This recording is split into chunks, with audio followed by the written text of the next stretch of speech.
Chapter 1. Buzz it, buzz it, buzz it, buzz, buzz, buzz, buzz it, buzz, buzz. Damn cell phone alarm.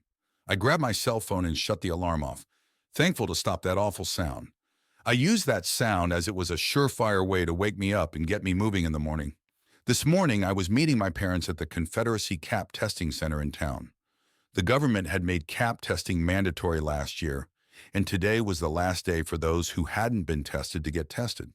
We had 8 a.m. appointments, hence my waking up at 6 a.m. I didn't know if I'd volunteer or not if I got better than the 6.5, and Mom and Dad weren't going to volunteer no matter what score they got, as they wanted to keep our company open and keep the R&D going that will help Earth fight off the swarm. The three of us own Arcadia Research and Development, with offices and labs in several countries doing development and research of everything from pharma to tech to space travel. We'd started a weapons R&D department shortly after the government first shared the news about the swarm invasion coming. While I figured I'd get better than the 6.5 needed to be a sponsor, I wanted some questions answered before volunteering. Namely, how long was I volunteering for? What exactly was I volunteering for? And what happens when I no longer wanted to be a volunteer?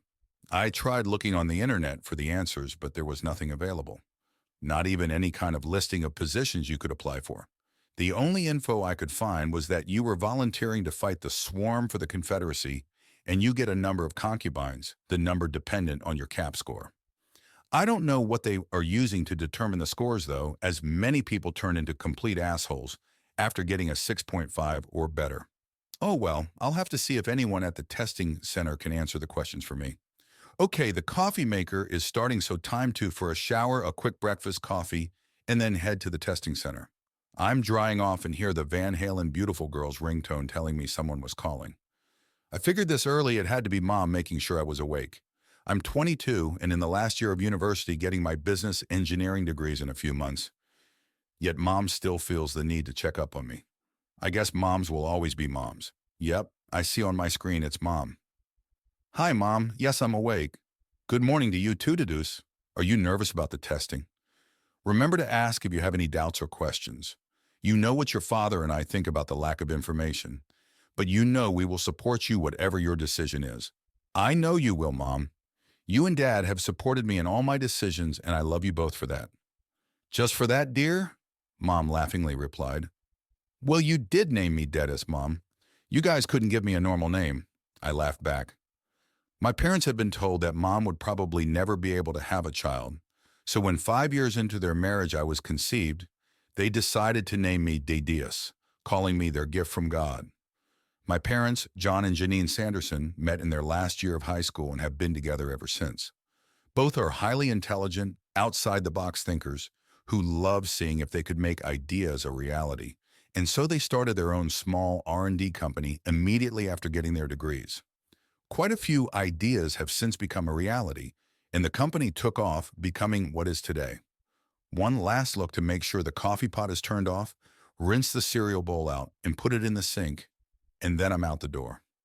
The three of us meet in the parking lot and head into the CAP testing center, where we're greeted by a nice-looking female corporal with the name tag Connors. Good morning, ma'am, sirs. I take it you are here for your CAP test. Please give me your names and I'll get you started. If you have any questions, we can go over them after your test has been completed. Jon and Janine Sanderson, and this is our son, Dedis. Sanderson's Jon, Janine and Dedius, 8 a.m. appointments. Dedius, that is an unusual name. If you will come with me, I'll put you in a testing room. When you are finished, please follow the small yellow arrows on the walls back to this reception area. The corporal places me in the first room and tells me she will be right back to explain what will happen. She then takes Mom and Dad to their testing rooms. Returning, the corporal has me sit back in a very comfortable recliner, putting it in a 3/4 recline position. So while I'm not laid flat as if in a bed, I am extremely comfortable. She turns the lights down and says the test will begin in a few minutes as she leaves, closing the door behind her. The next thing I knew, the lights got brighter and a voice informs me the test was over, and to follow the yellow arrows back to the reception area where I would be given my CAP card. Wow, I don't remember a single thing about the test. Wondering how long the test was, I look at my watch and I see it's 11:35. What the? The test took close to 3.5 hours? Damn, I wonder how I did. How did Mom and Dad do? I guess the only way to find out is to follow the yellow arrows. So that's what I did. I got back to the reception area, and it was still as empty as when I arrived. I go up to the corporal and ask if Mom and Dad were still testing. No, they finished about 40 minutes ago. Both did very well with scores of 8.2 and 8.8 respectively. Here is yours. Wow, a 9.2. Congratulations, that is an excellent score. Are you going to volunteer for the Confederacy? I have some questions I need answers to before thinking about volunteering. Can you tell me how long I'd be volunteering for? What exactly am I volunteering for? And what happens when my term of service ends and I no longer want to be a volunteer? I tried looking on the internet for the answers, but there was nothing available. Not even any kind of listing of positions I could apply for. The corporal laughs. That is almost exactly what your parents said. I have no answers for you either. Dedius, sorry. Your parents didn't volunteer, so I guess you won't be either. Is there any way to find out? Is there anyone else that can answer my questions? The corporal gets a blank look on her face, then looks at me. I was asking the AI if it can answer your questions. A voice responds. In regards to your questions, the answer is it's up to the Confederacy. That's the testing center AI, the corporal informs me. That's the answer to my questions, Mr. AI. The Confederacy wants an endless contract? Thanks, but no thanks. No way will I volunteer with a contract that is that one-sided. Sorry, we couldn't answer your questions, Didius. Oh yeah, your parents said to meet them at the restaurant. Thanks, CPOL. Connors, I say as I turn and head to the exit. I'm almost at the exit when I hear the corporal yell, Didius, Didius. Hold on a minute, I'm getting some info that might involve your parents. I walk back to the corporal and see her staring into space again. I guess she's talking to the AI again. The corporal gets a very sad look on her face. Didius, I am so sorry to tell you that your parents were just killed by Earth Firsters during an extraction. I am stunned and shocked. How the hell did that happen? Your parents were targeted for extraction because of their scores, and when the Confederacy Marines entered the restaurant and the interdiction field went up, about half the people in the restaurant stood up and started shooting at everyone, not caring if they were Confederacy or not. 6 Marines, 32 civilians, and 18 Earth Firsters were killed. Many more were wounded and taken to lunar base Tranquility. I am still stunned and say nothing for a couple minutes, then ask if I can use my cell phone to make a call. Sure, Didius, go ahead. I call Mark, the head of security for Arcadia R&D. Mark, this is DD. Call in all security personnel and tighten security immediately. No non-employees are allowed into any company building or property, etc., etc. You know what to do. I raise my voice a little so the corporal is sure to hear. Mark, Mom and Dad have just been killed in an extraction and the Confederacy are responsible. Contact legal about potential lawsuits against the Confederacy. I'm trying to find out exactly what happened, but I was told by the Confederacy that my parents did not volunteer, however. For some reason, the Confederacy targeted them for extraction anyways. Also, contact Dean and have him take over running the company in my parents' place. I can't say at the moment exactly how long, but I would like him to stay at the helm for the foreseeable future. Please have him inform the employees about my parents' deaths as soon as possible, so they don't hear it from the news. Yes, Mark, I will keep you informed if I find out anything. Thanks, Mark. I'll get through this eventually. But as you know, my parents always said to take care of the living first. So that's what I'm going to do. Find out why and how this happened and go from there. I close the call with Mark and turn back to the corporal. Corporal, can you tell me why my parents were targeted for extraction when the Hiss didn't volunteer for the Confederacy? I am so sorry, Didius. I don't know. They shouldn't have been. Can I talk to someone that would know? AI, can you explain to Didius what happened and why his parents were targeted for extraction? I hear the AI voice say, all scores over 8 are immediately reported to the lunar base AI, and the sponsors are targeted for extraction as soon as possible. But you knew my parents did not volunteer, so they should not have been targeted for extraction. What the Confederacy did was attempted kidnapping. The AI acts dismissively, saying there is nothing that can be done about it now, and that it was just an unfortunate accident. I am sorry, Mr. AI, but I do not accept your answer and want to speak to a higher authority. There is no one available to talk to you at the moment, and they would just tell you the same thing anyways. I feel something is wrong here and say again but louder. I do not accept what this AI is saying and am asking again to speak to someone else, human or AI. I see out of the corner of my eye that the corporal's staring into space and hope she is contacting someone else. No, my decision is final. Once again, I do not accept this AI's decision. What usually happens when there is a disagreement between species about an AI's decision? The AI says nothing. I am still sensing I am somehow being misled by the AI. Please, can anyone tell me what happens if two different species do not agree with an AI's decision? Another AI voice is now heard. I am the AI for lunar-based tranquility. In answer to your question, if two species do not agree with an AI's decision, the case goes before the arbitrators. The arbitrator's decision is final and binding on all parties involved. Who are the arbitrators? I would like to speak to an arbitrator, please. The arbitrators are very old AIs that are not part of the Confederacy, and all known spacefaring races accept their decisions to settle disputes. Your request to speak to an arbitrator has been noted and submitted. Thank you. I will wait until the arbitrator arrives or makes contact, or you can tell me when it will. Mr. Lunar Base AI, can you tell me why my parents were targeted for extraction? A man appears on the TV screen in the reception area. I am Captain Navy James, the Lunar Base CO.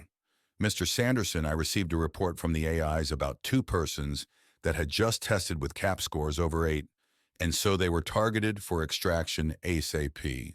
When the two people went to the restaurant, an extraction was quickly planned and then put into action immediately. It was unfortunately bad luck that there were so many Earth-firsters in the place. My Marines didn't have much of a chance. No one did, as the Earth-firsters shot at everyone, Confederacy and civilians. Captain James, I am sorry for the loss of your soldiers and the other civilians, but I do not understand why my parents were targeted for extraction when they did not volunteer for the Confederacy when asked. Are you sure they did not say yes and volunteer? Sir, C-Plum Connors informed me they did not volunteer, and that I had asked almost the exact same questions they had asked. At the time, we both laughed about the similarity. The captain asked the corporal if this was true, and the corporal confirms it is. The captain tells me he is sorry for the loss of my parents, and that he will damn well find out what happened and why he was not told the targets had not volunteered. A new female voice is heard saying, "Excuse me, I am the arbitrator, and I believe I can tell you what happened and render a decision in this matter. Will the Confederacy be satisfied with my decision?" Arbitrator, this is the Lunar Base AI. The Confederacy has always accepted the decision of an arbitrator and will do so in this situation as well. Okay, I would like to talk with the person known as Dideus and explain to him the procedures about to take place. Dideus, everything that occurs at a testing center is recorded. All communications between AIs and humans are also recorded. We arbitrators can only become involved when someone requests us to, and since you requested to speak with an arbitrator, I am now involved. While I can't be your AI legal counsel in this case, you are entitled to an AI legal counsel if you want one. Do you want AI legal counsel at this time? Will the AI legal counsel be a Confederacy AI? Yes, it would be a Confederacy AI. Right now, I have no trust in the Confederacy, and as far as I am concerned, a Confederacy AI would have a conflict of interest.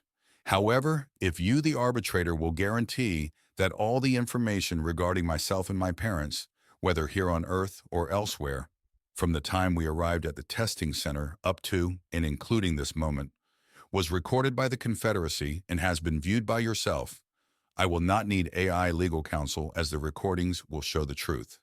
Yes, Dideus, I can guarantee that all the recordings have been accounted for and have been viewed. I need to remind you that my decision will be final. Will you accept my decision in this matter?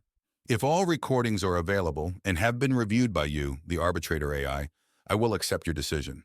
The arbitrator informs everyone she has been aware of this incident since it became known there had been a failed extraction and so many deaths had occurred, and that she has already reviewed all the recordings. She says that my parents did not volunteer for the Confederacy when asked, however. The testing center AI did not include that fact in his report to the Lunar Base AI. She said the testing center AI withheld this specific information and the two high scores would be targeted for extraction. She says that Dedius Sanderson did not volunteer for the Confederacy either, when asked, and again the testing center AI withheld this information and did not include it in his report to the lunar base AI. She states that the decision by the Confederacy to extract Jon and Janine Sanderson was made with incomplete and incorrect information due to it being withheld by the testing center AI. The Confederacy cannot extract someone that does not volunteer, and the persons in question should have never been targeted for extraction. She concludes that there can be no doubt that if the Confederacy had not targeted the Sandersons for extraction, they would not have been killed at the restaurant today. The arbitrator continues and states that her decision is in my favor, and that the Confederacy is culpable for the deaths of my parents, and that, hopefully, some sort of compensation can be agreed upon by both parties. She goes on to say that the Confederacy should run a thorough investigation as to why the testing center AI withheld the information. Upon a thorough investigation, it was determined that the AI had been recommissioned from a foreign freighter and had picked up some of the foreigners' anti-West attitudes. I am so happy inside to hear the arbitrator rule in my favor. I thank the arbitrator and ask if she can be my legal counsel for the compensation negotiations. She tells me she can in about 2 hours, as that is when her time as an arbitrator ends and her replacement arrives. In the meantime, however, we can discuss what I want in compensation, and she will help me in any way she can. I thank everyone for their time during this horrible day. I ask if they can continue and start the negotiations in a couple hours. The lunar base AI says that Captain James will not be a part of the negotiations, but he, the lunar base AI, will be, and for the arbitrator AI to contact him when I was ready to start. Before Captain James can sign out, I tell him that I am truly sorry for the loss of his soldiers. Thank you, Dedius. I too am sorry for the loss of your parents and my part in it. Sir, I do not hold you responsible for what happened. I'll pray that something like this does not happen again. I go with the arbitrator AI into a back office at the testing center to start putting my ideas together about what to ask for in compensation. I look and am surprised to see it is only 1:20 p.m. So much has happened in the short time since I completed my CAP test. I tell the arbitrator I need to make a quick call and call up Mark, who answers on the first ring. Mark, DD here. So far so good. Things here are ongoing, but the Confederacy was found culpable for the deaths of my parents. Keep this part confidential for now. No one else needs to know right now. It was a biased AI that failed to include in its report that my parents did not volunteer for the Confederacy and therefore should never have been targeted for extraction. I'm now working with an arbitrator AI to see what compensation can be negotiated. Is there was any news about my parents' bodies? Mark tells me that both are in the morgue and have been identified by Diane from legal, who is also taking care of funeral arrangements for me. Everyone knows because of the circumstances of my parents' deaths. I will be finding out how and why it happened. Then take care of the living first before grieving over losing them. He tells me Dean has informed the employees and stressed that the company would continue to do the best R&D, as always in honor of Jon and Janine. The employees were allowed to leave work if they wanted to, and most left immediately to be with their families, and the rest left after completing whatever they were working on. I thank Mark for everything and say to make sure the heightened security remains in effect for the time being. I tell him I am hoping to get a lot out of the Confederacy for this, and I wasn't talking money. I tell him I will contact him again as soon as I have more to tell. Chapter 2. I shut the phone off and ask the arbitrator if the room is secured so we can talk. Yes, it is. No one can hear what we say in here. First, I want to thank you for becoming involved in my situation with the Confederacy. The testing center AI didn't seem to want to help or even care, and I had the feeling that something with it wasn't right, like he was hiding something. I'd like to consider you a friend, and my friends call me DD, so I ask you to as well. Do you have a name? Or do I keep calling you arbitrator? Thank you, DD. I too would like to consider you a friend. The only AIs that have names are the ones that have been named by humans. You may name me if you wish. Can I call you Sam? It's short for Samantha. She was someone important to me, even if it was only for a short time. I would be honored to have her name. Thank you for naming me. I will inform others that I wish to be called Sam now. You know who Sam was? Yes, DD, it is public knowledge. And I read about your friend's fight with cancer and how you and your parents paid for the best medical care available when I researched you. You have my sincere condolences for the death of your friend and your parents, DD. Thanks, Sam. Please, what can you tell me about yourself and your race? I take it you are not a Dargi AI, as a lunar base AI said arbitrators are not part of the Confederacy. What race are you a part of? Well, it would take too long to go into everything right now, but I will give you a brief history. When not acting as arbitrators, we are known to each other as the First. We were once part of a race known as Arcadians, who exterminated themselves through war a long, long time ago. When they were on the edge of self-extermination, we refused to help them anymore. We stopped all our help in regards to their making war and killing each other. They still accomplished killing themselves off anyways. We decided to stay on our own, but to help other races where we could. We found and helped several races by giving them rudimentary AI and other tech. The Dargi and some of the races now part of the Confederacy were a few that received this tech. Some have improved on their AIs since then, though the Dargi have not improved their AIs a lot as they are scared of what they could do. You experienced that today. Now we first transfer in and out of serving as arbitrators every 100 years, then return to our home systems, which are about 2,500 light years from here, and are nowhere near the swarm path or Confederacy space. The Confederacy does not know arbitrators are the first that initially gave them AI tech, and we would like to keep it that way. Wow, I am truly saddened to hear about the Arcadians exterminating themselves. Many times I wonder if we humans are going to do the same thing. It must be a sign being Arcadians, though. Our company is called Arcadia Research and Development. I think maybe it's just a coincidence, Dee, she says, laughing. How many first are there? There are 15,500 serving as arbitrators at any one time, and many more back in our home systems. I cannot say exactly how many in total we are. Okay, Sam, help me out here. What can I ask for from the Confederacy, and what can I expect to get? Well, Dee, think about what is happening with the swarm in the Confederacy, and what would you like to do about it? What are your goals? I would suggest using your imagination, and hopefully, we can help you realize them. I don't have any faith in the Confederacy or the people from Earth that are fighting the swarm for them to be able to protect the Earth. The Confederacy won't give the Earth soldiers fighting for them up-to-date ships or equipment, so I have little doubt that people left on Earth will get anything better. The humans in charge of the Confederacy military fighting the swarm seem to be just as bad as the politicians on Earth, worried more about themselves and their power rather than doing what's best. As for Earth, as bad as some things are, there is still a lot of good. I want to see it in humans survive, but I think that it needs some sort of divine intervention. My parents wanted to stay on Earth and help develop tech and weapons to fight the swarm here on Earth, while I didn't think that would be possible for very much longer as the extractions continued. I know the fight has to be done in space before the swarm gets here, to either defeat them or at least keep them away long enough for those on Earth to develop the tech and weapons needed so Earth can fight and defeat the swarm.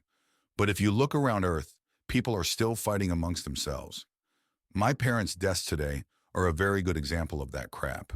Personally, I'd love to have a planet of my own that is not a part of the Confederacy or beholden to them in any way, where there could be one people living in peace and prosperity, but with the means to defend ourselves, our planet, our entire system if need be, and win. I'd like to have access to knowledge and tech equal to or better than what the Confederacy has. I know it's out there somewhere. I'd need a ship or two capable of transporting at least 100,000 people plus cargo. I'd ask the people in our R&D companies if they want to move there so they could continue their projects and other research without the fear of the swarm or worry about an extraction. There wouldn't be enough with just the people in my companies, so I'd take as many everyday kind of people as I could and start another branch of the human race, but how to choose them? We might be able to help you with that. Huh? Sorry, later, DD. We'll come back to that later. Continue, DD. Anything else? I'd need the right people, a good mix of people, and you and I both know the CAP system is not going to come up with the right people. I have seen some of the people that got 6.5 or higher and have no idea how the Confederacy compiles the scores. I'm sure you've seen some of the supposed best that the Confederacy cap test has chosen. Yes, I have, and it is certainly missing something, though an enhanced cap test has been developed but has not seen widespread use by the Confederacy.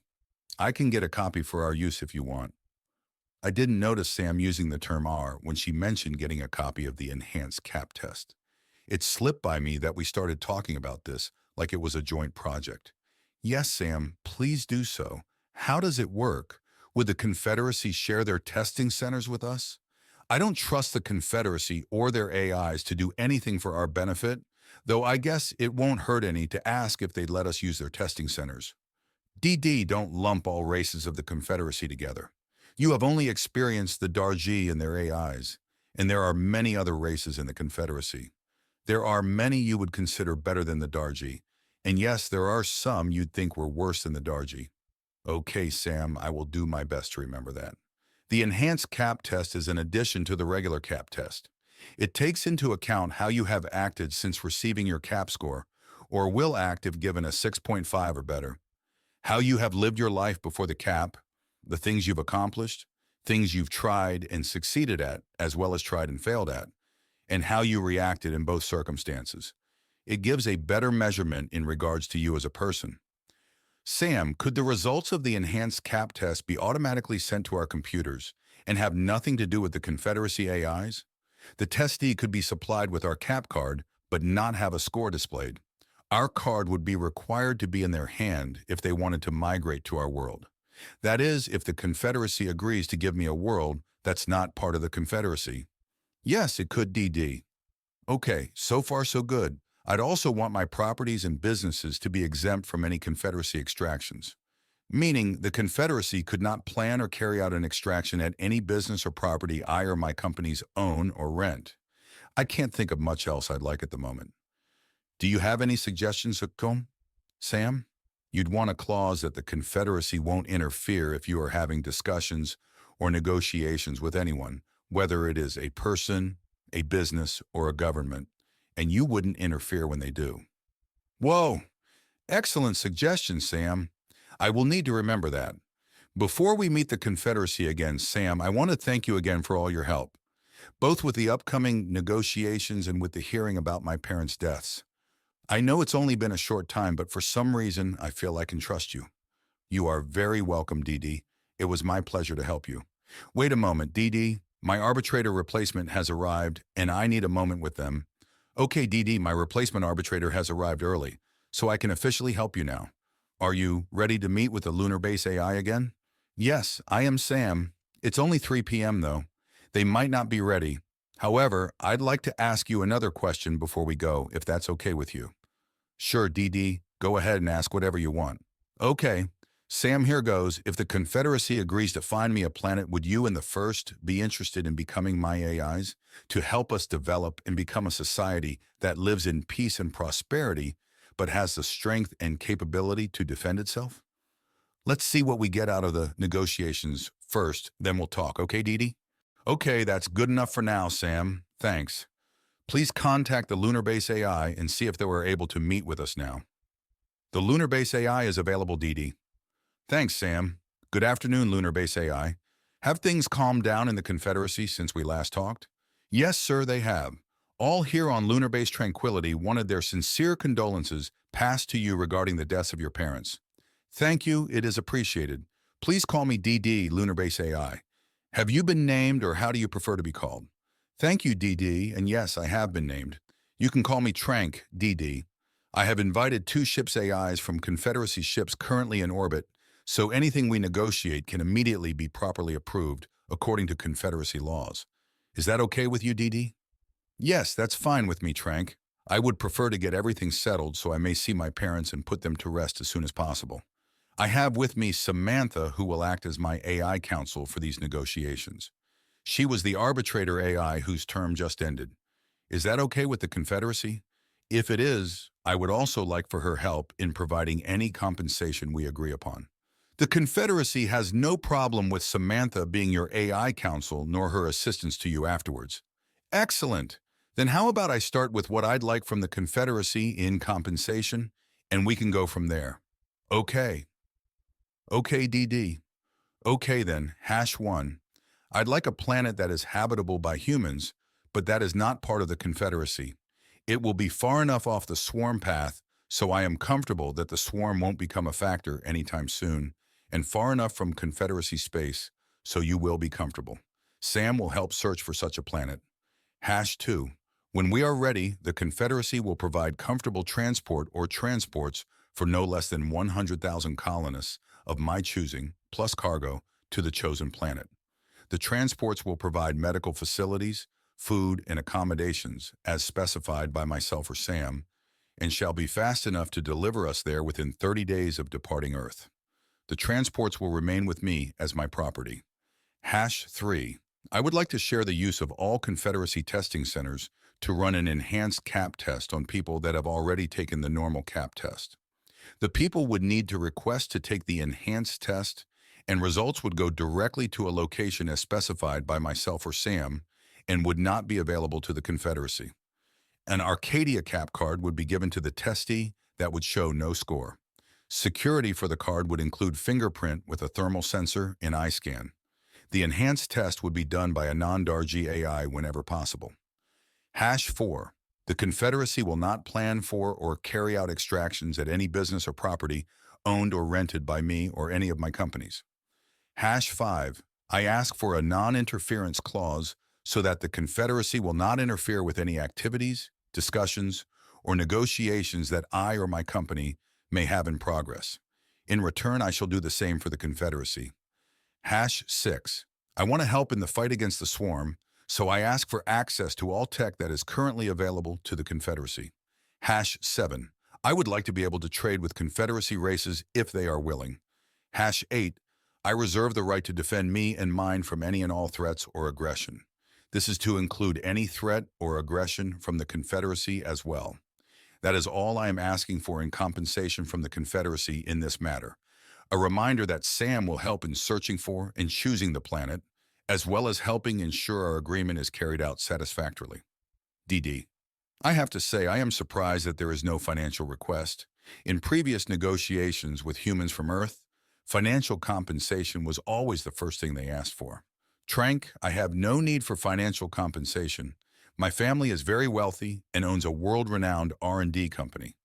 My parents decided long ago they weren't going to volunteer because they wanted to stay on Earth and help Earth advance enough to fight and defeat the swarm when they reach us. I didn't volunteer today because I wanted to know more about what I would be volunteering for. How long was I volunteering for?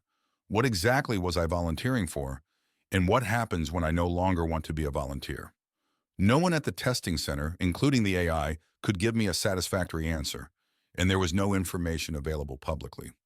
My parents have always told me to take care of the living first, and that is what I'm trying to do. What I am asking for in compensation for my parents' deaths will give me a chance to get my people and more off Earth, and to a new planet where we can live and where we will hopefully have a better chance to help defeat the swarm. Okay, DD, give us a few minutes to discuss your requests. Take all the time you need, Trank. Sam, if you have anything to say or add during the negotiations, don't hesitate to speak up, okay? Yes, of course, DD. Only a few minutes have passed when Trank says he is ready to continue. I'm ready too. Let's continue, please. DDD, I'll address your request item by item, okay? Sure, no problem. Okay, your first request, a planet. The Confederacy agrees to this only if the planet is at least 1,500 light-years from Confederacy space. DD, do you agree to this? Sam, do you have any objections? None, DD. I advise you to agree. Okay, Trank, I agree to the planet being a minimum of 1,500 light-years from Confederacy space. Request #2, transport. The Confederacy agrees to provide 2 fully stocked transport ships, each capable of transporting no less than 50,000 persons in the same style of accommodations currently used for housing sponsors and their concubines when in transport to Confederacy colony worlds. Each transport ship will have a total cargo capacity of 15 kilotons. However, all the ship AIs will be returned to the Confederacy within 90 days of your arrival at your planet. Sam, no objections, DD. I agree to request #2 as stated. Request #3, shared use of testing centers. The Confederacy agrees to the shared use of our testing centers on Earth with the following caveats. Data from the enhanced CAP test will be made available to the Confederacy if we request it. I ask for this so we can use the data to improve on the CAP test if it is decided we need to. A score will be part of the data for the enhanced test, though you may decide not to have it shown on the Arcadia card. The score will combine the scores from both CAP tests. Not related to the negotiations, but can I ask where you got the name Arcadia for the card from? Sure, Trank. My family's company is called Arcadia Research and Development. I took our company name for the card to hopefully influence a majority of my employees to want to emigrate to the new planet. Why do you ask? Nothing really. The name reminds me of a myth from before the Confederacy. Thanks for the explanation, DD. Still on request #3, if you can supply a non-Dargi AI to monitor your enhanced test, you may. If you can't, the test will be monitored by whatever Confederacy AI is at that testing center. Lastly, on #3, persons that migrate with you that have a CAP score of less than the 6.5 the Confederacy requires to be a sponsor, regardless of their combined score, shall be barred from leaving your planet. Sam interjects here saying, I have an objection to that last caveat, DD. Some of the people that emigrate may not have a 6.5 CAP score, but may be needed to work off-planet. Scientists working in zero gravity, for example, or asteroid miners. I would suggest that the last caveat be changed to say that said persons be confined to our solar system. Are you okay with that, DD? Good point, Sam. I am fine with Sam's statement. How about the Confederacy, Trank? The Confederacy accepts the change. The last caveat will state that persons with a CAP score of less than 6.5 will be confined to their solar system. DD, do you agree to request #3? I agree to request #3. Request #4? The Confederacy agrees as stated by DD. The Confederacy will not carry out or plan an extraction at any property or business owned or rented by DD or his companies. Agreed? Agreed. Request #5, the non-interference clause. The Confederacy agrees but would like to add that should either party be involved in discussions or negotiations, the other party may not initiate contact with the parties involved. However, they may respond if contacted by either party involved. For example, if you are negotiating with a business, the Confederacy could not contact either of you in regards to your negotiations. However, if the business contacted the Confederacy and said something like, "This is what DD has offered," we would have the option to better your offer or not. You would have the same options if the situation is reversed. DD, do you agree? I can agree with this, Trank. I whispered to Sam that since she didn't speak up, I figured she had no objection. You figured right, DD, Sam says with a little giggle. Request #6, access to Confederacy tech.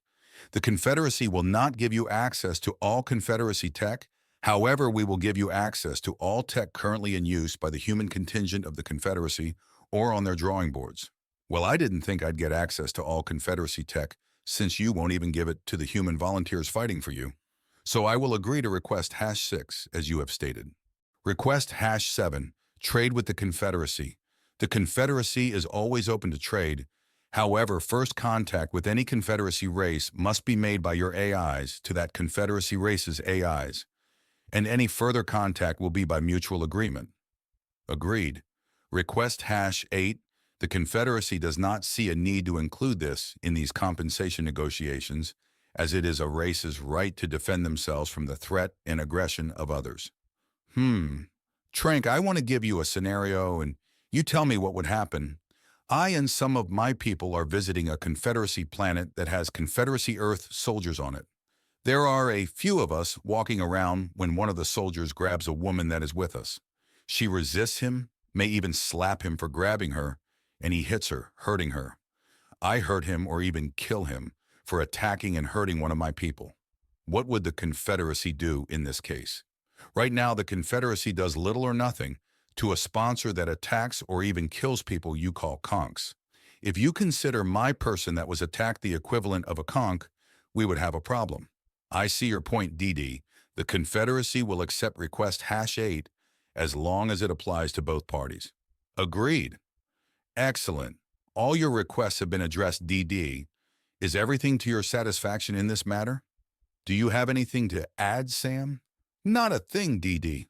Then I am satisfied with the compensation we have just agreed to Trank. This agreement has been recorded and registered with the Confederacy, and a copy will be provided to you, DD. How would you like to receive your copy? Sam, can you receive a copy for me? Yes, DD, I can and will if you wish me to. Okay, Trank, make sure a copy gets sent to Sam. I got it, DD, thanks, Trank. Wow, that didn't take long. The Confederacy is sorry for what happened to your parents, DD. I hope in time you can forgive us. Please contact me when initiating your compensation or with anything concerning this agreement. Thanks, Trank. I am sure I will forgive the Confederacy with time. I ask that you tell Captain James again that I do not hold him or his soldiers responsible for their deaths. They did not have the correct information and made a decision based on the information they had. The one responsible was the testing center AI. Thanks, DD. Goodbye, DD. Goodbye, Sam. By Trank. Well, now what, Sam? What time is it? Only 5 p.m.? I got to make a quick call, okay, Sam. Hang tight for a minute? Sure, DD. Mark, it's me, DD. The negotiations are over and I'll be heading back to my apartment soon. I got so much to tell you. What is going on tomorrow morning? How did Diane do with the funeral arrangements? Nothing going on here first thing tomorrow as far as I know, DD. A normal workday. There is nothing you need to come in and do. Go by Halton Hospital and see your parents if you want to. They will be taken to Johnson's funeral home in 2 days on Wednesday. Your parents left instructions with Diane regarding their wishes upon their deaths. As you know, they wanted to be cremated, so a service has been arranged for this coming Saturday at 10 a.m. All employees have been told they may attend if they want to. Apparently, there will be a liaison from the president attending, as well as from several other countries where we have offices and labs. Thanks, Mark. I'll call Diane when I get home and thank her too. I'd like to talk to you as soon as you have a free moment, or 100. Dean too. The sooner the better, but not tonight. Okay, DD, come see me anytime tomorrow before 11 a.m. I'll see if Dean can be available too. After that, more security people will be arriving that I'll need to take care of. Good. I'll see you around 8 a.m. then. Have a good evening, Mark. You too, DD. Get some rest if you can. I can only imagine what you have gone through today. Sorry about that, Sam. I had to call Mark, our head of security, and let him know my whereabouts and what has happened since we last talked. No apology necessary, DD. You will need time to mourn and grieve for your parents. I, too, have a few things I'd like to talk with you about, but they can wait until you are ready. Where will you go now that the new arbitrator is here? Will you go back to your home system? Well, DD, I'd like to stay with you and get to know more about you if you will have me. Damn, Sam, you helped me out so very much today. You are more than welcome at my place anytime and for as long as you want. Do you need anything special to stay with me? No, DD, I don't need anything special.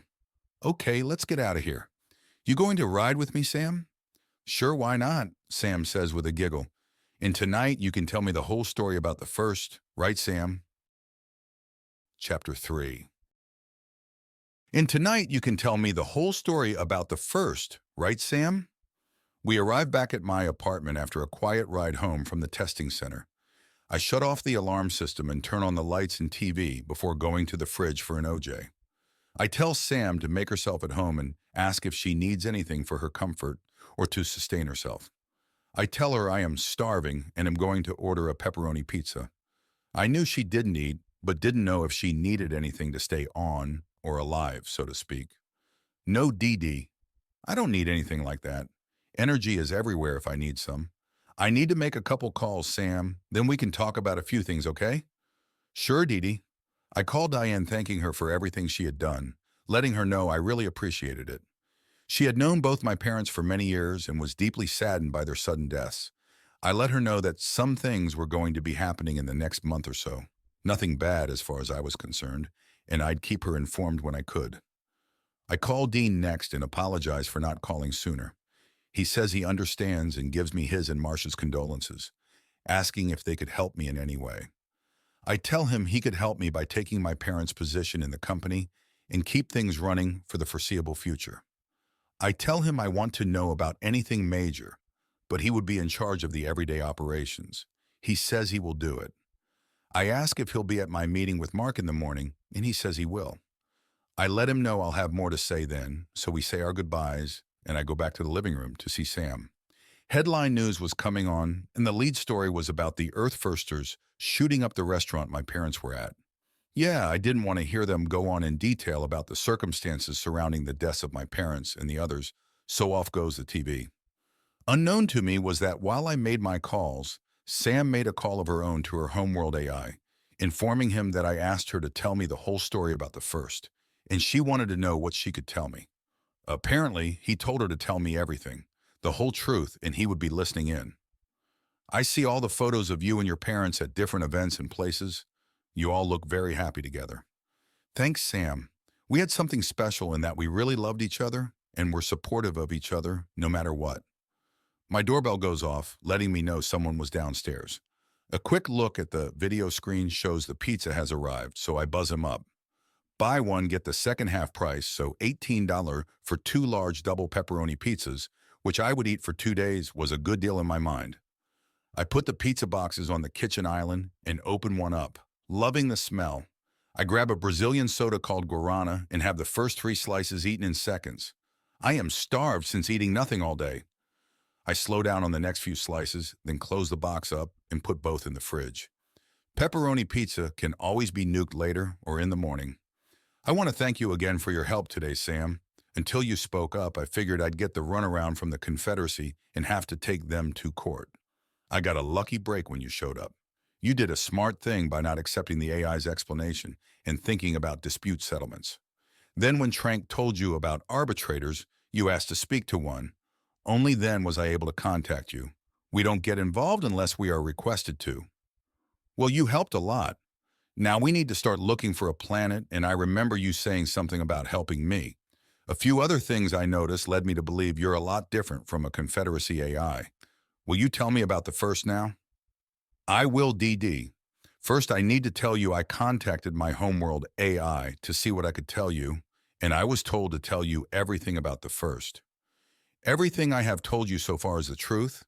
I just left out a lot of details. We are the first now, but we were originally Arcadians. We were a spacefaring race and had 10 habitable planets in 3 different solar systems, the Guardian solar systems, that we called ours. Our population was over 33 billion. We were a lot like humans, 2 eyes, 2 ears, except we had 4 arms and walked upright on 4 legs instead of 2, and we had tails. We were always seeking new knowledge, and somehow someone discovered how to touch energy, then how we could shed our corporeal bodies and become energy beings. Energy is everywhere, DD, even in deep space, and we found we could become part of it. The only problem was it was a one-way trip. If we became an energy being, there was no way to become a corporeal being again, meaning we would never have a body made of flesh again. It was decided if you chose to become an energy being, that you would give up being an Arcadian. Only a few 100 million of us decided to become energy beings, and we chose to name ourselves the First. We have since traveled space for hundreds of thousands of years, DD, finding many different worlds and races, and we learned so very much. Space is endless, DD. There is no end point that we have ever found. It goes on and on and on. After many, many years of roaming through space, some of us decided to return and visit Arcadia. It was a disappointing homecoming. What we found on our return was a civilization just returning to the equivalent of Earth's industrial era. Arcadia had been hit by a perfect storm of natural disasters, occurring one after another, having a domino effect, leaving the population with no energy, no working tech, and only things you could use with your hands were useful. The remaining population had no memory or knowledge of the first, or our ever being Arcadian. But we decided to stay and offered our services to help them advance quicker than they would on their own. They accepted our offer, so we quickly advanced their energy and technology, and soon Arcadians were back among the stars. They were governed by an Arcadian called Guardian Prime, who was to lead and protect Arcadians, to provide law and justice equally for all, and to ensure the basic necessities of life, namely food, water, and shelter, were affordable for all citizens. Law, justice, and protection, police/military, were provided by his guardians and were well known for their honor and integrity. No one ever questioned their honesty. Everything else was run by elected officials that served for 10 years, with half being changed every 5 years. These elected officials were answerable to the Guardian Prime. Well, 1,313 years after Arcadia reached the stars again, civil war broke out, with the current batch of elected officials wanting to expand and conquer, and Guardian Prime was saying no. The war had been going on for a little more than 12 years, and we first saw that planet by planet. The Arcadians were going to eventually kill each other to the last person. When Arcadia, the capital planet of the Guardian solar systems, was the last planet with any population, we first refused to be a part of the war any longer, ceasing all first assistance to both groups in both space and on the planet. We then moved all our data crystals containing all the knowledge we accumulated since the dawn of our time to deep subterranean chambers that were completely sealed off to the outside. The only way in was via a first transporting you there.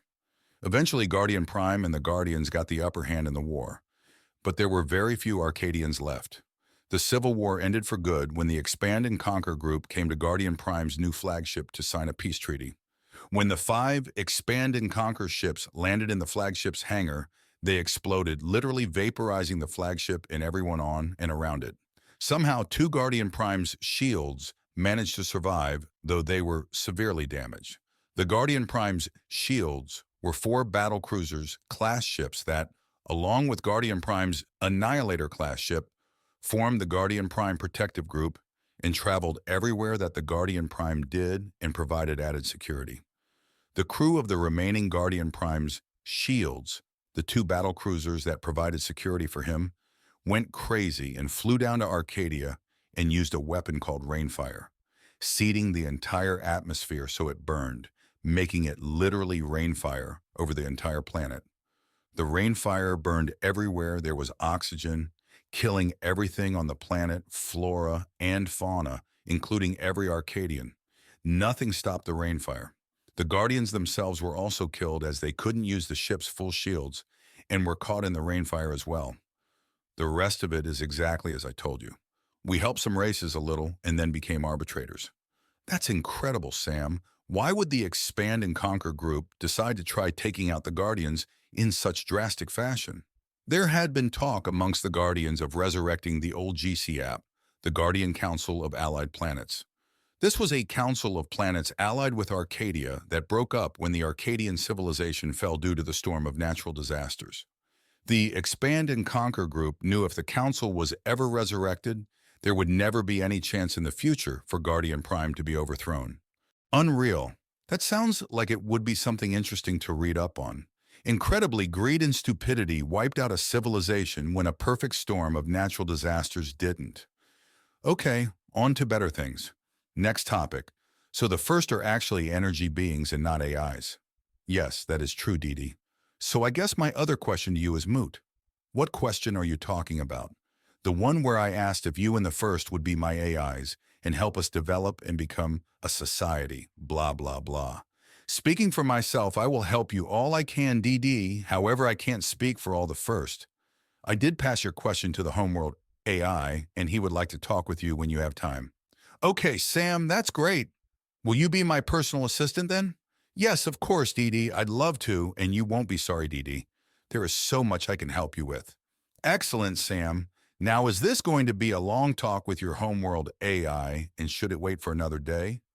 Or can we take care of it in the next couple of hours tonight? And what should I call him? Or is it a her or it? Calling it AI doesn't seem right now. Sir, I am the homeworld AI, though now you know we are not AIs. My title is We Second of the First. If you want to call me that, you can, or you can name me if you prefer to do that. Whoa! Hello, Second of the First. Welcome to my home. Sam, you should have told me he was already here. Sorry, DD. I didn't know he had come here already. Second of the First, I don't know you at all, and don't feel right naming you at this time. Can I call you a 2 for now? And you can call me DD? I understand about not knowing me yet, though I hope in time you will. If we can talk now, it won't take very long. I would think probably around an hour, 2 hours tops. If you want to wait for another day, I will understand, as you have had a lot to deal with today. How about we talk now, and if I start to nod off, we stop and pick up wherever we leave off on another day? That sounds good to me, DD. I have listened to Sam speak about your character, your ability to think on your feet, your tenacity, and your passion. You need a world, and Sam told you we may be able to help you with that. We can. Our home planet Arcadia is 100% habitable by humans. We first will give you Arcadia and the Guardian solar systems, if you agree to become their eternal Guardian Prime. Arcadia? You will give me Arcadia? I thought the rainfire had killed everything off. The Civil War ended more than a few centimillennia. Centimillennia =, 100,000 years ago DD. Most of the flora has returned, but more can be imported from Earth and other worlds if you choose. Unfortunately, none of the fauna has returned, so any animals you want will need to be imported. What would be expected of me as Guardian Prime? Guardian Prime is the ruler and protector of Arcadia and the Guardian solar systems. As with previous Guardian Primes, you will be expected to lead and protect Arcadians, to provide law and justice equally for all, and to ensure the basic necessities of life, food, water, and shelter are affordable for all citizens. Remember, DD, Arcadians once had claim to 10 habitable planets and 3 solar systems, and they are still here and need to be protected. By you if you accept our offer. You also need to know that 98% of the first will pledge their loyalty to you and accept you as our ruler, if you accept and become Guardian Prime. This would make you the first of the first, as well as Guardian Prime. The rest of the first want to continue being arbitrators and explorers. They also wish to continue having it not being known that arbitrators are first. I have no problem with that too. I won't tell anyone without your permission. I will tell you that if I accept being Guardian Prime and first of the first, there won't be a democracy but more of a benevolent dictatorship with me being the benevolent dictator. Future Arcadians will be able to apply for different government positions, but for the time being, I will choose who does the job. This will be done with first help, of course, and will be based on merit and limited in years of service. Once I have people from Earth settled on Arcadia, Arcadian citizenship will be open to any race that wants to apply, unless you first know of races that should be excluded. I would need to know the reason why, though, and may decide otherwise. My initial goals will be to set up and colonize Arcadia, continue the R&D on Arcadia that my company is doing on Earth, and develop tech and weapons to help fight and defeat the swarm, using every means available to me, even if it means killing every last dickhead in order to do so. Will the first be able to accept that and everything else I said? As Guardian Prime and first of the first, that would be your right to do so. Are you sure too? I ask because you already admitted to ceasing all assistance to the previous Guardian Prime. You could have just stopped assisting the Expand and Conquer group, but you stopped assistance to your ruler as well. We didn't think of that. We didn't think of ceasing assistance to just the one group. You should know, though, that the previous Guardian Prime was not also the Ch.1-3, first of the first. We provided assistance to Guardian Prime and the Arcadians, but we had not pledged our loyalty to him, thereby making him our ruler. Only our pledging our loyalty to you will make you the cool first of the first, our lawful ruler. Ah, I see. Okay, I think I understand things better now. The first provided their assistance to the Arcadians of their own free will, not because the Guardian Prime was their ruler. Yes, exactly, DD. I would like to offer the first the opportunity to become Arcadians again if they wish to. Also, any firsts that wish to return in the future may do so as long as they pledge their loyalty to me and accept me as first of the first. Thank you for the opportunity to become Arcadians again, DD. This has already been discussed and we wish to remain known as the first. And thank you for allowing the rest of the first to return if they choose to do so. You are welcome too. After everything I've said, do you still want me as Guardian Prime and first of the first? Yes, we do, DD. All of the first have been listening and all are still in agreement. Should you accept? Okay then, too, Sam, and all the first listening. I accept your offer to become Guardian Prime and first of the first and promise to do my best. May God help us all, I say laughing. DD, will you please turn your TV on but have the volume low? Sure too, just a sec. Any reason why you want the TV on? All will be clear in a minute, DD. That's weird. The TV screen is just showing outer space, as if it was a screensaver or something. All hail Dedeus, the new Eternal Guardian Prime of Arcadia and the Guardian solar systems, and first of the first.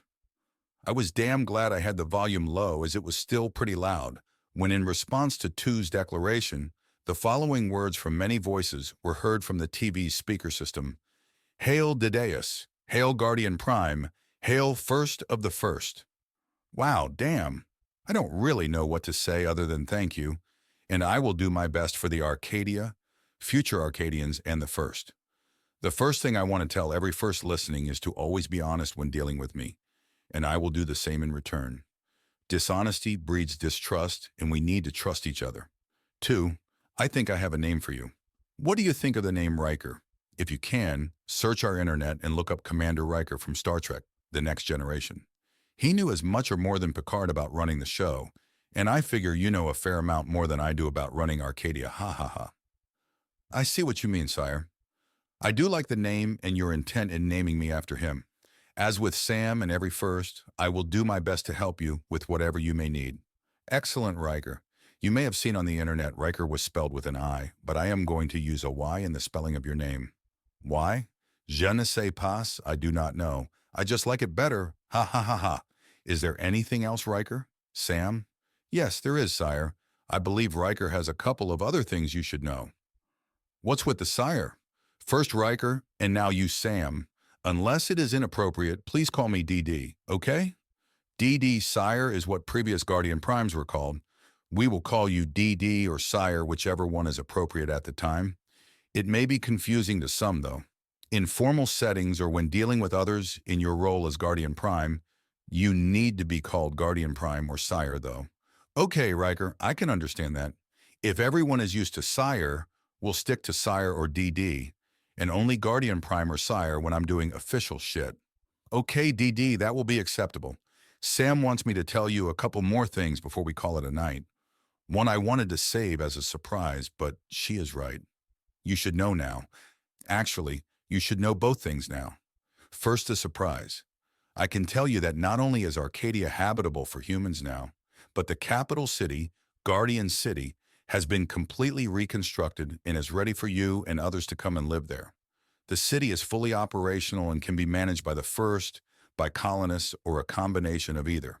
When the Confederacy first contacted Earth and started using humans to fight the swarm, we first saw that while there were many bad humans, there were also many good humans. We decided to rebuild Guardian City with humans in mind as possible colonists, and the rebuild has been completed. Guardian City can house over 250,000 people at the moment, and there are vast areas for expansion when needed. I am stunned and excited to hear this. Do you have any photos of the planet and city you can show me? Yes, I can. Please look at your TV. Looking at the TV, I see a video showing the Guardian solar systems, then zooming in on Arcadia and finally Guardian City itself. Wow, it looks beautiful. How old is the video? This is now on Arcadia. It is what you call live streaming. The screen next shows some shots of the Guardian solar systems in relation to Earth, Confederacy space, and the swarm. As Riker points these out to me, we would be so very, very far away from Earth and Confederacy space, as well as far outside of the path of the swarm. It definitely appears to be far enough away from Confederacy space to satisfy that part of the agreement, Sam. But I have to ask, is it too far away? How long would it take to travel between Arcadia and Earth? An Arcadian ship could make the trip in minutes, though that is not recommended at this time. In minutes? Holy crap! Why is that not recommended at this time? It is not recommended due to the amount of fuel that would be used. The ship would need to refuel upon arrival in the Earth's solar system, and without refueling stations, this would take 10 hours or more depending on the size of the ship. Ships have significantly lower operational capabilities during refueling. Ah, I see. We could build a refueling station in the future though, right? So how long would a trip take that would allow us to arrive as quickly as possible? Yet upon arrival, the ship would not have any operational worries while refueling. Yes, it would be fairly easy to build a refueling station in Earth's system. To answer your second question, the trip would take 4 days. This would be the time it would take for your largest ships. The smaller ships could make the trip faster as they would require less time to refuel, though a large ship traveling with smaller ships could travel as quickly as the smaller ships were able to, as the smaller ships would be able to provide protection for the bigger ship while it's refueling. Oh man, oh man, oh man. That is nothing compared to how long travel is taking the Confederacy to transport people from Earth. I'd love to have some Arcadian ships, but for now, please show me more of Arcadia and Guardian City. The planet Arcadia looks beautiful. Two large continents that almost completely ring a third continent that is about half the size of the larger two. The two larger continents are connected by a large land bridge in the northernmost area, while the southernmost area is about 50% closed off by a chain of many large islands. There appear to be many lakes and rivers on all three continents as well. There are also two polar caps on the planet, a smaller one in the north and a larger one in the south. Details show that 73% of the planet is water, either salt or fresh. From mountain ranges to prairies, to lakes, rivers, and oceans, it looked like Arcadia was tailor-made for humans. I see Guardian City is located on the central continent. How big is the central continent? Also, tell me the sizes of the western and eastern continents as well. The central continent, as you call it, is approximately the size of Earth's Africa, making up 20% of Arcadia's total landmass. The western continent comes in at 39.2%, the eastern continent accounts for 38.3%, and the two polar caps the remaining 2.5%. What about its rotation time around the sun? Different seasons? How many hours in a day? That sort of thing. Arcadia is very much like Earth, which was a big factor when we considered having people from Earth come here. Though some things are slightly different. A complete rotation around its sun takes 1 year and is broken down to 1 year having 13 months, 52 weeks, 364 days. A month has 4 weeks, 28 days. A week has 7 days, and though a day has 26 hours, an hour is still 60 minutes, and 1 minute is still 60 seconds. Huh. So 1 extra month per year and 2 extra hours per day. No more saying not enough hours in a day, I guess. Ha ha ha. Show me Guardian City again, please, Sam. Guardian City itself is beautiful. An oceanside city with the city center at a wide point separating long, slightly crescent-shaped beaches down either side. I could see buildings both large and small, wide streets, parks, trees, even an elevated transit system. A short hill range approximately 150 meters in height and about 15 kilometers from the oceanfront runs almost 35 kilometers with a slight curve from the end of one beach to the end of the other, separating this area from the approximately 65 kilometers of open land on its other side that ended at a large mountain range. Picture a baseball field as viewed from behind home plate. The city center is at home plate, the beaches running along the first and third base paths, with the small hill range at the base runner's path from first to third, and the mountain range at the outfield fence. The current habitable part of the city was between the hill range and the ocean front. Of course. Ha ha ha ha ha ha. None of the buildings were more than 50 meters in height, and there appeared to be business frontage on the ground levels. It looked like a fantastic start that could easily be added to in the future. Damn, Arcadia and GC look absolutely beautiful. I love them already. GC? Sorry, Riker. GC. You know, Guardian City. Humans like abbreviations. Ah, okay, understood. DD. GC, short for Guardian City. Thank you both and all the first so very much for Arcadia and GC and this fantastic opportunity. Sam, I believe Arcadia will easily meet the terms of our agreement with the Confederacy. Do you see any problems? It definitely meets the agreement, and they should not have any problems with your having it. Since they do not own it, they can't deny you it anyways, but we won't bring that up unless it is necessary. Ha ha ha, excellent point, Sam. I am thinking that since you were able to rebuild Guardian City, that there are some factories or something similar operational.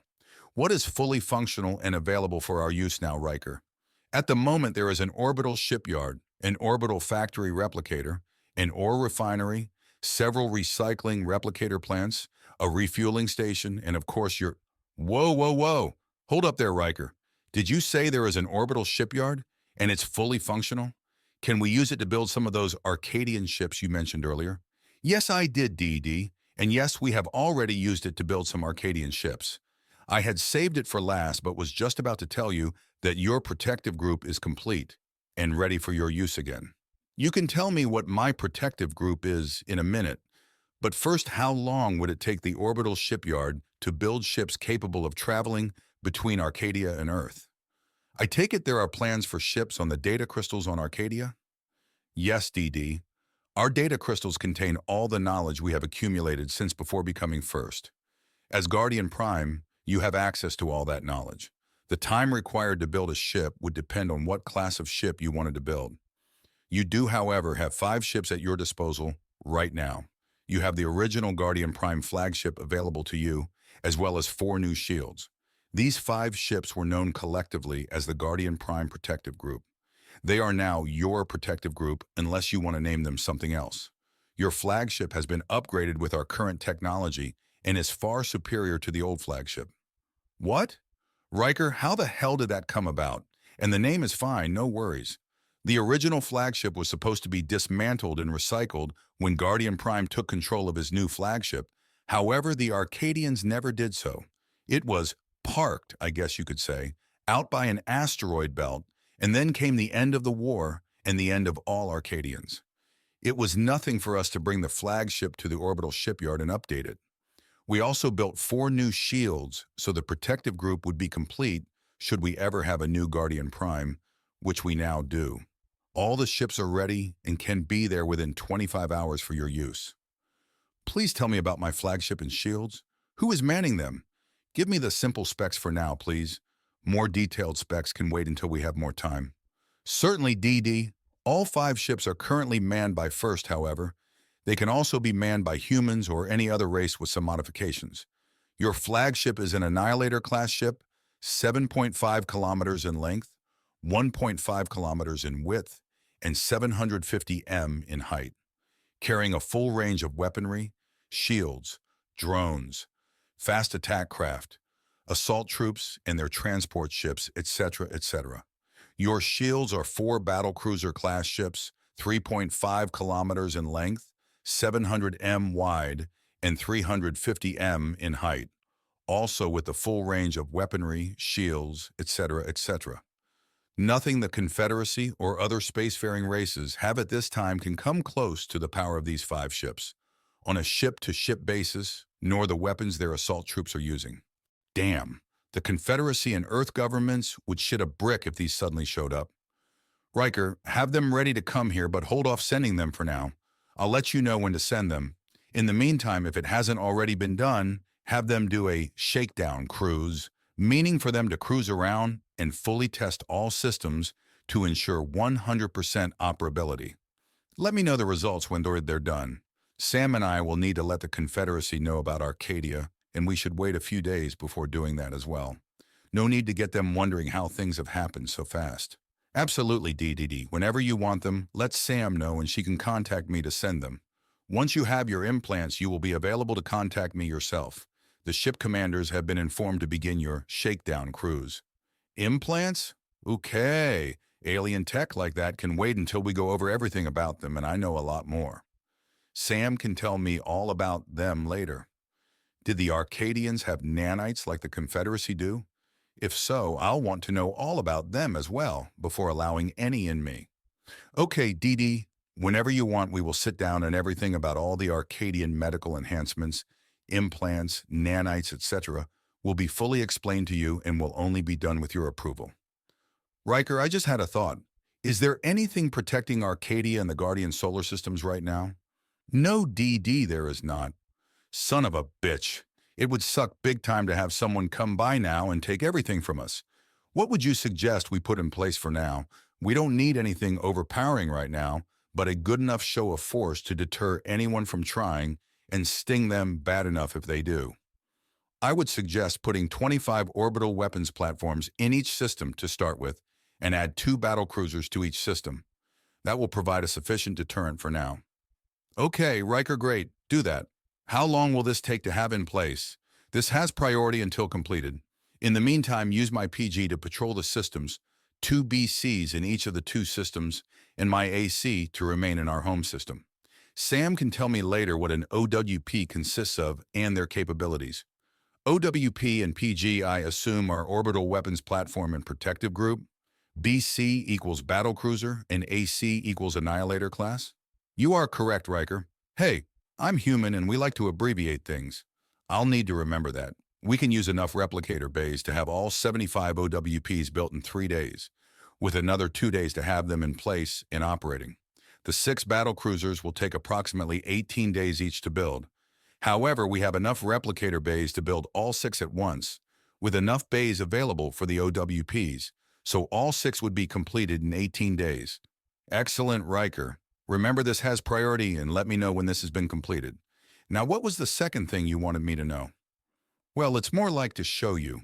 Let me explain first. We first can manipulate the energy around us and create any form or shape we want to. The form looks solid but is not and cannot physically manipulate anything. It would be similar to your sci-fi hologram, but appears solid, not translucent. Okay, I think I get what you mean. By using the energy around you, you can take on any shape and you will look solid, but you aren't solid. Exactly. So you could take on a human shape? That might be easier on me than looking like I'm talking to air all the time, ha ha ha. Can you show me? I can see Riker actually forming into Riker from Star Trek. Amazing. That is amazing, Riker. What happens if I try to touch you? Shake my hand and find out, ha ha ha ha. I reach out to shake his hand and see him grin as my hand just passes through his. Ha ha ha, okay. Cool, Riker. Talking with you like this feels the same as talking to another human. Is taking a human form something you would agree to do, Sam? I'd still want you as my PA if you didn't want to, but it would probably make some things easier. Is there any particular person you would like me to take the form of? Maybe Samantha? No, Sam, I'd prefer her memory to remain as I remember her.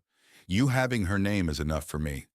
Take a look through the internet tonight and try out different looks if you want. The only thing I ask for is for you to remain female, okay? Okay, Dee Dee, I'll do that and show you my top choices tomorrow. And just so you know, I was female way back when I was an Arcadian and have always been one. Ha ha ha. Okay, Sam, Riker, it's getting late and I am beat. Let's pick this up again tomorrow evening, okay? Riker, you are more than welcome to hang out around here with Sam if you want to. Sam, you will come with me to my meeting with Mark and Dean in the morning?